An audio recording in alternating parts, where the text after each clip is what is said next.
comment Dieu récompense ceux qui obéissent à sa parole.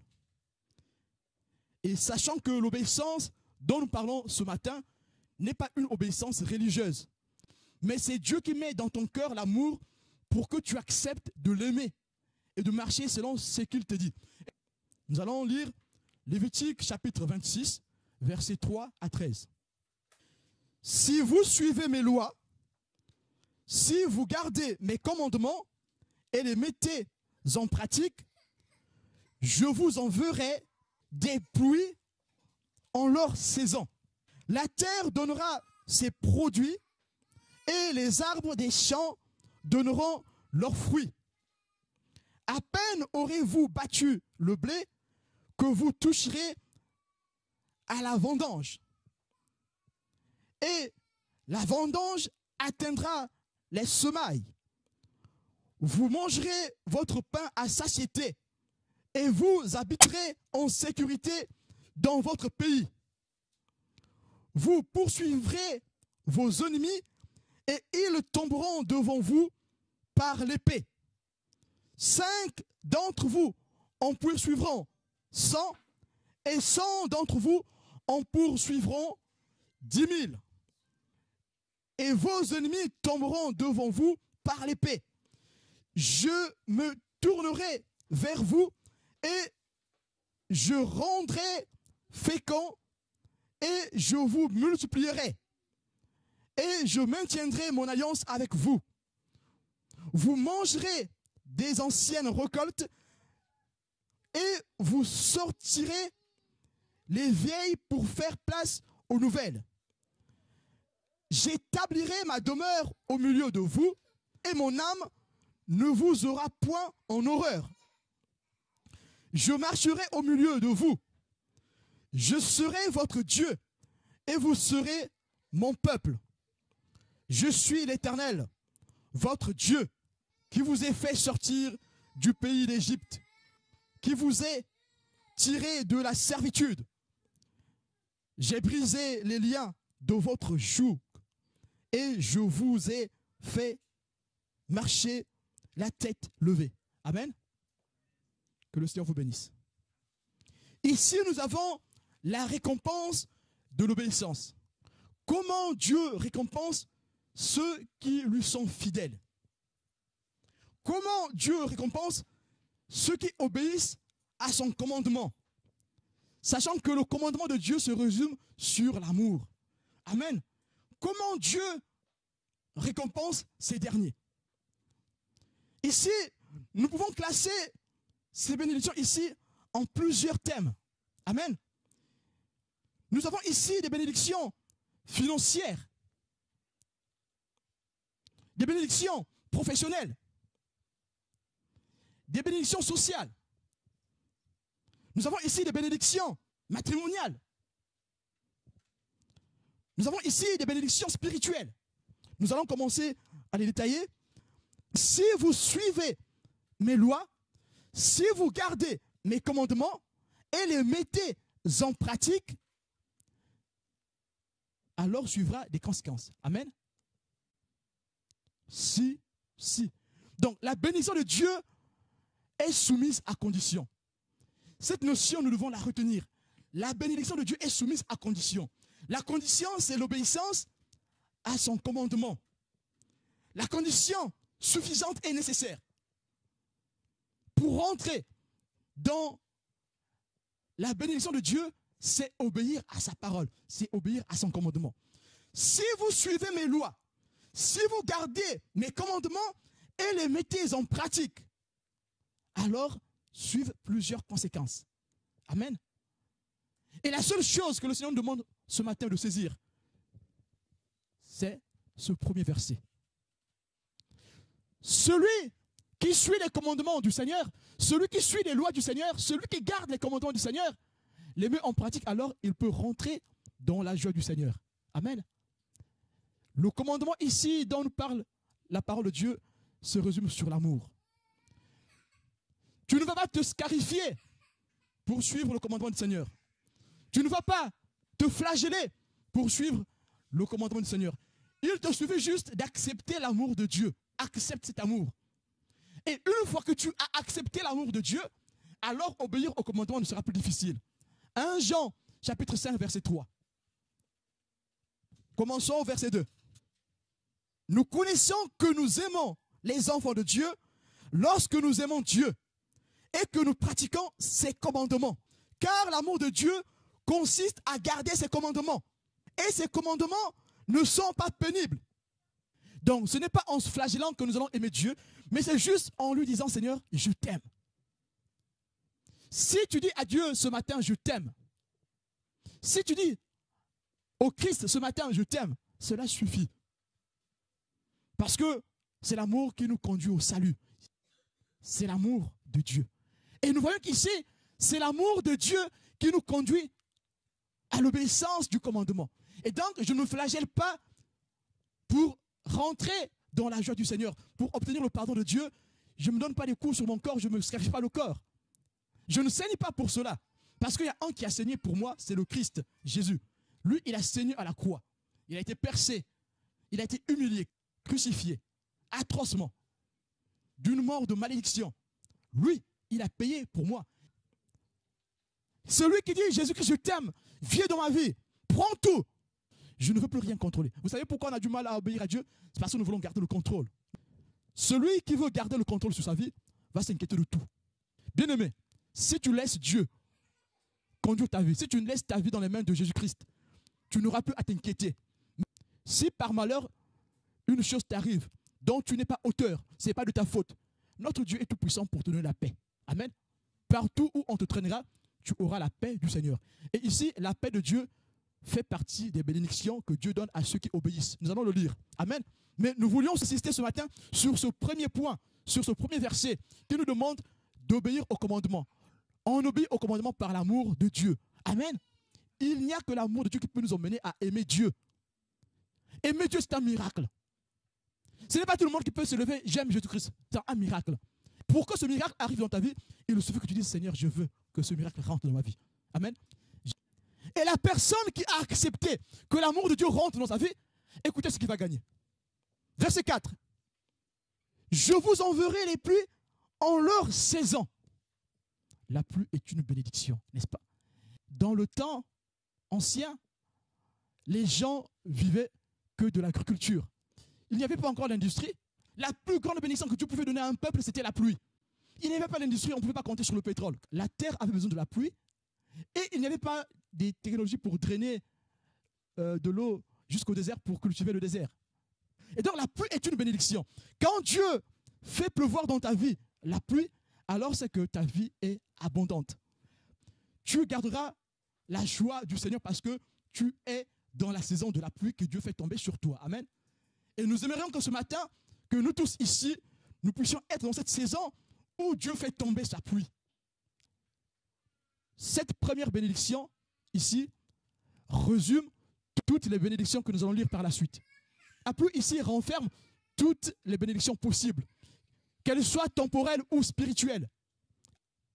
La terre donnera ses produits et les arbres des champs donneront leurs fruits. Amen. Ici, nous parlons de la bénédiction financière. Si la terre donne son fruit, tu vas récolter ce que tu as semé et tu pourras revendre, n'est-ce pas? Tu pourras remplir ton grenier, n'est-ce pas? C'est une bénédiction financière. À peine aurez-vous battu le blé que vous toucherez à la vendange. Et la vendange atteindra les semailles. Vous mangerez votre pain à satiété. Ça veut dire que dans votre maison, il n'y aura pas la disette. Il n'y aura pas la famine. Amen. Il n'y aura pas la crise économique. Parce que dans le temps, il n'y avait pas la crise économique, on appelait ça la disette, la famine, n'est-ce pas? Mais maintenant, quand il y a une crise dans un pays, on parle de la crise économique, où les banques font faillite, n'est-ce pas? Où les placements tombent, n'est-ce pas? Mais dans le temps, il n'y avait pas de placements en banque, il n'y avait pas CAC 40, non, il n'y avait pas tout ça. Il n'y avait pas Dow Jones. Mais dans le temps, si ton grenier est rempli, alors tu es dans l'abondance. Tu pourras vendre quand il y aura la famine, n'est-ce pas? Et ici, il s'agit d'une bénédiction financière. Et vous habiterez en sécurité dans votre pays. Ici, nous avons une bénédiction en ce qui concerne la protection, la paix. Vous habiterez en paix dans votre pays. Ça veut dire quoi? Ça veut dire que votre grenier que vous avez amassé sera protégé. Le voleur ne pourra pas venir voler votre produit que vous avez amassé. Amen. La teigne, la rouille ne viendra pas abîmer le produit que vous avez amassé. C'est une bénédiction. Donc quand tu feras des affaires, tes affaires ne vont pas tomber à l'eau. Parce que ces affaires, tu les fais dans le Seigneur. Amen. Et nous voyons qu'ici, notre Dieu est un Dieu qui bénit. Et quand Dieu bénit, ces bénédictions ne se suivent d'aucun malheur. Et celui qui fait des affaires, s'il confie ses affaires à Dieu, alors ses affaires iront de l'avant. Nous avons l'exemple de Joseph. Joseph, qui était esclave en Égypte, on l'a accusé de tout, mais après, qu'est-ce qui s'est passé? Celui qui a été l'intendant d'Égypte, c'est lui qui a rendu le pays d'Égypte prospère. Pourquoi? C'est parce qu'il a obéi à la parole de Dieu. Dieu a mis en lui la science que personne en Égypte n'avait, ni les mages, ni les magiciens. Amen. Et c'est grâce à Joseph que l'Égypte a été sauvée de la famine. Et l'Égypte a été le pourvoyeur de tous les pays aux alentours. Pourquoi? C'est parce qu'il y avait quelqu'un qui craignait Dieu. Celui qui craint Dieu, ses biens seront protégés. Personne ne pourra lui faire du mal parce qu'il est dans les mains du Seigneur. Amen. Donc ici, nous avons la paix en ce qui concerne la sécurité. Une paix sécuritaire, une protection sécuritaire. Amen. Et personne ne troublera votre sommeil. Celui qui marche dans le commandement de Dieu, personne ne pourra troubler son sommeil. Dites-moi, ça veut dire quoi avoir un sommeil troublé? Ça veut dire l'insomnie, les cauchemars, le stress, la dépression. Amen. Celui qui a un sommeil troublé, c'est quelqu'un qui est dépressif. Ces personnes, malgré les millions qu'ils ont, n'ont pas la paix. Voilà pourquoi notre paix dépasse la paix de ceux qui recherchent les choses de ce monde, qui font des sacrifices, qui font des pactes avec Satan juste pour s'enrichir. Mais ils n'ont pas la paix. Ils peuvent manger du caviar la journée, mais la nuit, ils n'ont pas le sommeil. Mais ces derniers-là, parce qu'ils ont poursuivi les richesses de ce monde avec cupidité, et qu'est-ce qui arrive? Ils deviennent des malades la nuit. Mais ici, la Bible dit, pour ceux qui obéissent au commandement, votre sommeil, personne ne pourra le troubler. Si tu marches dans la joie du Seigneur, tes problèmes ne pourront pas t'emmener à avoir l'angoisse, à tomber dans la dépression. Même si tu as des problèmes, tu auras la joie. Bien aimé, c'est la vérité. La tristesse pour ceux qui ont Jésus ne dure pas longtemps. Parce que notre Dieu leur donne la force de supporter leurs problèmes. Ils auront l'espérance en Christ parce que l'amour qui est en eux dépasse ce qui peut leur arriver. Parce que la joie que donne le Christ est au-dessus de tout ce que le monde peut donner. La joie que donne le Christ ne dépend pas de notre situation actuelle. Amen. Une autre chose, le sommeil de ces personnes ne sera pas troublé. Pourquoi? Celui qui est en Christ, l'Esprit de Dieu est en lui. Il est devenu la maison de Dieu. Et donc, les cauchemars où on abuse de toi la nuit n'arriveront plus. Bien aimé, si tu fais des cauchemars où on abuse de toi la nuit, il faut te lever dans la prière. Ce n'est pas l'inconscient de Freud. Non, ne dis pas que c'est l'inconscient de Freud, que les rêves viennent de la multitude des activités que nous avons eues la journée. Donc voilà pourquoi la nuit, je vois les gens qui viennent abuser de moi. Parfois, ces esprits prennent les visages des gens que tu connais. Tu vas te dire, ah, finalement, c'est mon mari ou encore... Non, c'est ni ton mari, ni qui que ce soit. Si cette chose est récurrente, sachez que c'est des forces maléfiques qui viennent vous le faire. C'est vrai, nous sommes dans un monde moderne, on va dire, mais c'est archaïque. Comment ça se fait au XXIe siècle? On parle encore des esprits. Je suis désolé de vous le dire. Je suis intellectuel. Et je peux vous dire que le monde des esprits existe. Donc, il n'y a pas besoin d'être cartésien pour nier cela. Et je peux vous dire que le monde des esprits existe. Et donc, pour celui-là qui craint Dieu, son sommeil ne sera pas troublé. Les esprits qui viennent abuser de lui la nuit n'auront pas de force pour le faire. Amen. Si tu es en Christ, quand ces esprits-là viennent abuser de toi la nuit, là, tu vas les repousser par la prière. Au lieu de te réveiller en train de crier, non, tu vas te réveiller en train de dire, au nom de Jésus-Christ, sors! Au nom de Jésus-Christ. Amen. Moi, quand j'étais troublé par ces choses-là, je me réveillais en train de prier. Avant que Jésus rentre dans ma vie, je me réveillais en criant comme un fou. Et quand c'est comme ça, toute la maison était alertée. Mais quand j'ai reçu le Seigneur, quand ces choses venaient me troubler, je me réveillais en train de les chasser avec fureur. J'étais rempli du Saint-Esprit, je les chassais. Ces esprits fouillaient. Celui qui marche avec Dieu, son sommeil ne sera plus troublé. Il n'y aura plus de sueur froide la nuit. Amen. Peu importe ce que tu as fait dans ta vie. Si tu viens au Seigneur, si tu te repens, si tu donnes ton cœur à Dieu, si tu dis à Dieu, Seigneur, prends tout. Tu te repens, tu reconnais tes fautes et tu confesses cela devant Dieu et tu crois en Christ. Je vous assure que ton sommeil ne sera plus troublé. Les sueurs froides vont disparaître. Les sueurs froides vont disparaître la nuit. Tu vas maintenant dormir comme un bébé. Et il y a des jours où tu vas te lever comme ça, il est déjà 9 h. Tu rentres au boulot, tu vas au boulot à 7 h. Mais tellement que le Dieu Tout-Puissant t'a donné la paix, il est 9 h. Tu dis, ah, mais je suis en retard. Bénis le Seigneur. Et ici, nous avons une sécurité spirituelle. Ici, il s'agit d'une sécurité spirituelle, une bénédiction spirituelle. Et Dieu bénit spirituellement ces derniers, ceux qui obéissent à sa parole. Amen. Vous poursuivrez vos ennemis et ils tomberont devant vous par l'épée. Amen. Bien-aimés, ceux qui marchent dans la parole de Dieu, dans le plan de Dieu, non seulement que Dieu les bénit, Dieu leur donne la supériorité sur leurs ennemis.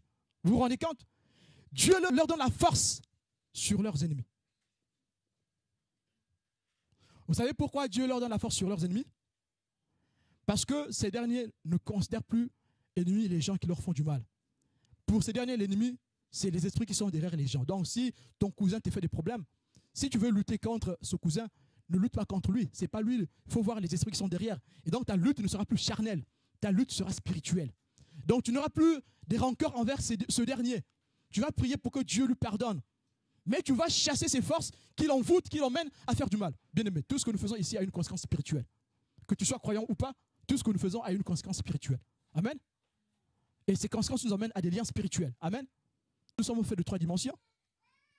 L'âme, le corps et l'esprit, n'est-ce pas? La science ne sait pas comment l'esprit fonctionne. La neuroscience, toutes ces sciences-là, ils ne savent pas définir. Et même quand ils étudient le cerveau, il y a des moments où les limites de l'étude scientifique s'arrêtent. Ils ne peuvent plus. Les sciences, ceux qui ont fait les sciences cognitives vous le diront. Il y a tellement de controverses que chacun garde son opinion. Tu pourras aimer celui qui te fait du mal parce que tu ne considères plus que celui qui te fait du mal, tu considères que c'est un esprit qui est derrière lui. Amen. Et donc tu pourras l'aimer. Et quand le Christ dit aimez vos ennemis, nous ne voyons plus nos ennemis comme étant nos ennemis. Nous voyons nos ennemis comme étant des êtres humains qui souffrent. Et l'amour que nous leur apportons leur fera du bien. Amen. Je me tournerai vers vous et vous rendrez féconds. Bénédiction matrimoniale, bénédiction familiale. Amen.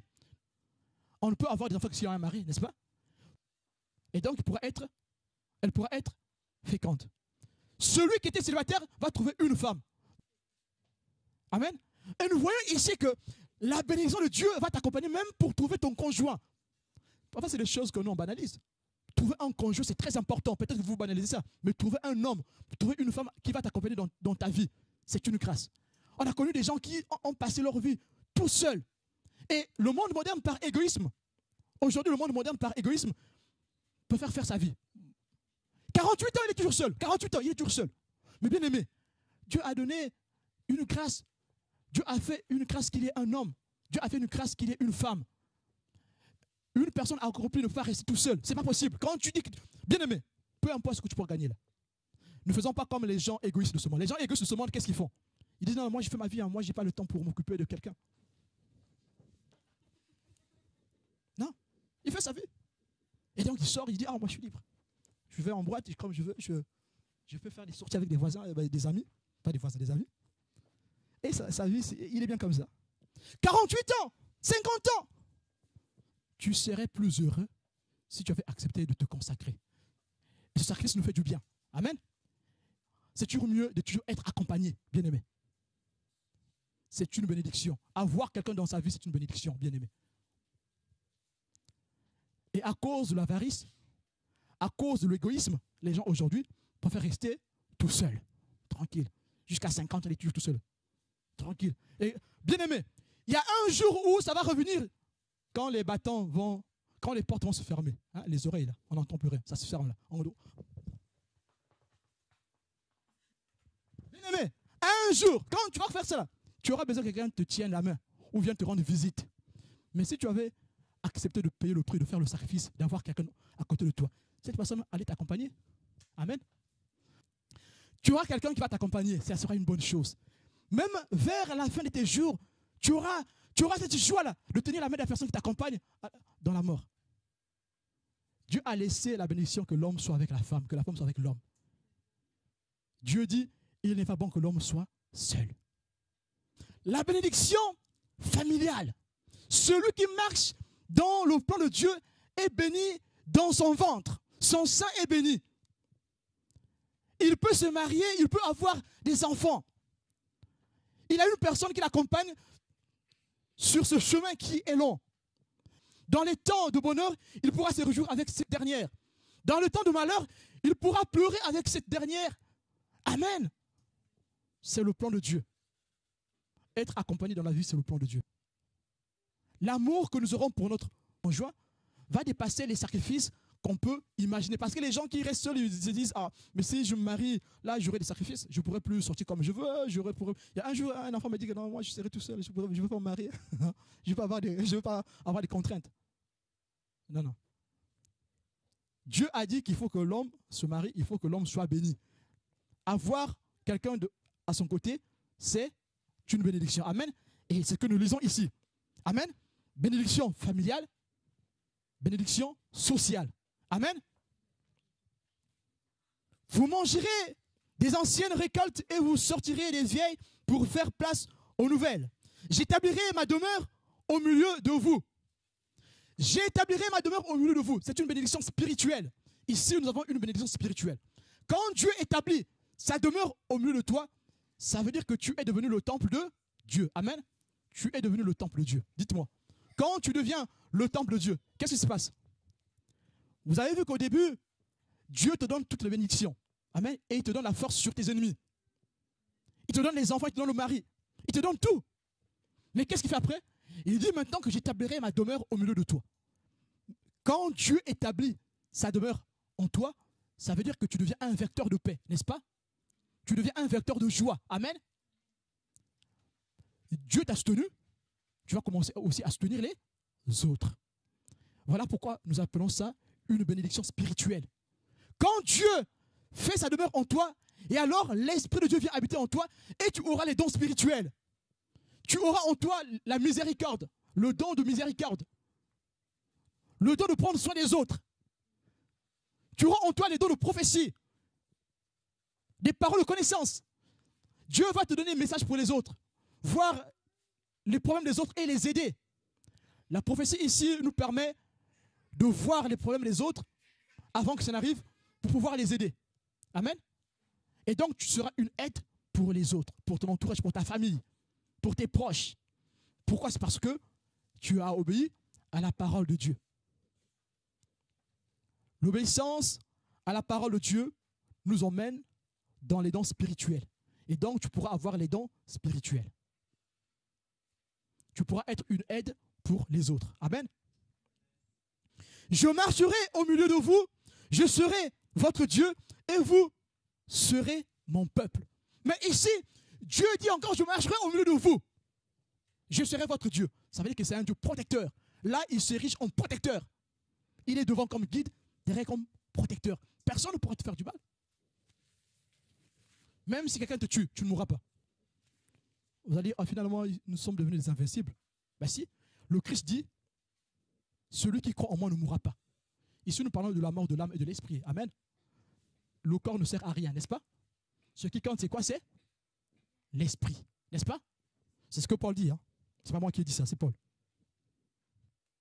Je suis l'Éternel, votre Dieu, qui vous ai fait sortir du pays d'Égypte, qui vous ai tiré de la servitude. J'ai brisé les liens de votre joug et je vous ai fait marcher la tête levée.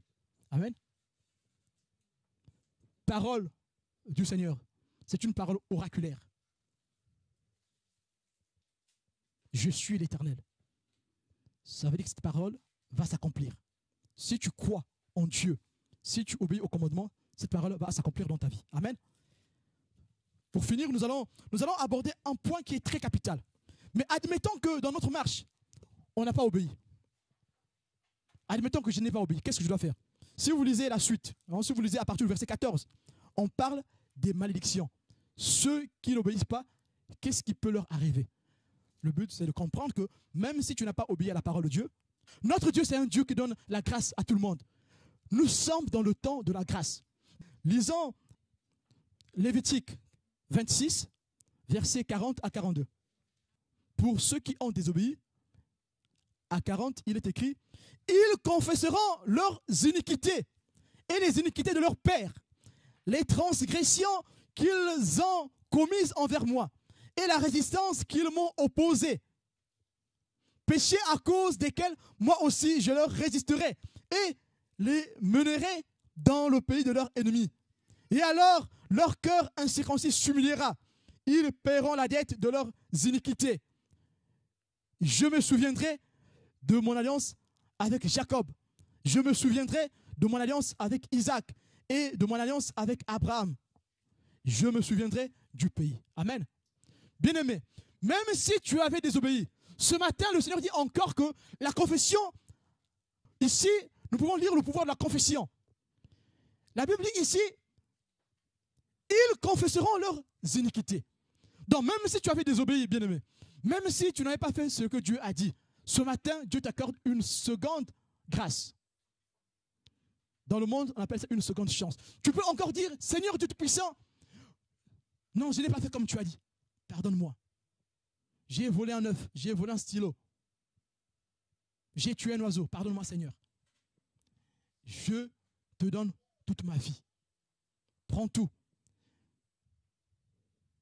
Ils confesseront leurs iniquités et les iniquités de leur père. Bien-aimé, non seulement que si tu veux que ce matin Dieu te délivre de cette chose qui te retient, confesse ton péché. Non seulement que tu dois confesser ton péché, il faut aussi que tu confesses le péché de tes pères. Les péchés de tes aïeux. Vous savez, dans les familles, il y a des choses qui ont été faites. Il y a des liens qui ont été tissés, il y a des pratiques qui ont été faites dans les familles, qui nous gardent dans des liens de malédiction. N'ayons pas honte de le dire, nous sommes au XXIe siècle. La malédiction, c'est un mot qui existe, ce n'est pas moi qui l'ai inventé. Amen. Donc si le dictionnaire français dit que le mot malédiction existe, ce n'est pas de l'utopie. Voilà pourquoi il faut confesser son péché et confesser aussi le péché de tes aïeux, de tes pères. Et c'est une clé pour la délivrance. La confession ici a le pouvoir dans la délivrance de ceux qui cherchent Dieu. Ceux qui cherchent Dieu doivent marcher dans la confession, doivent se confesser. Confesse ce que tu as fait. Confesse tes transgressions. Et confesse les transgressions de tes pères, de tes aïeux. Et alors, tu pourras rentrer dans la grâce de Dieu.